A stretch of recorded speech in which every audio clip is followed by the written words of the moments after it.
Maharashtra Samajwadi party के सदर अबू आसिम आजमी का कहना है कि ऐसे बड़े लीडर महाराष्ट्र में इलेक्शन हार गए हैं जिनके हारने का कोई इम्कान नहीं था। हमें ये भी शक है कि वोटर लिस्ट में कुछ खराबी है।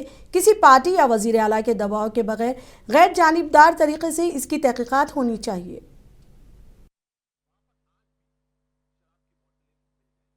बिल्कुल मांग करूंगा। महाराष्ट्र में इतने बड़े बड़े दिग्गज लोग हारे हैं जिनके हारने की कोई चांस ही नहीं था। हमें भी शक हो रहा है कि कहीं न कहीं वोटर लिस्ट में गड़बड़ी हुई है। बार बार बात को उठाया जा रहा है। मैं समझता हूं कि एक निष्पक्ष जांच होना चाहिए। किसी पार्टी की तरफ से दबाव, किसी मिनिस्टर, किसी मुख्यमंत्री का दबाव बिल्कुल नहीं होना चाहिए।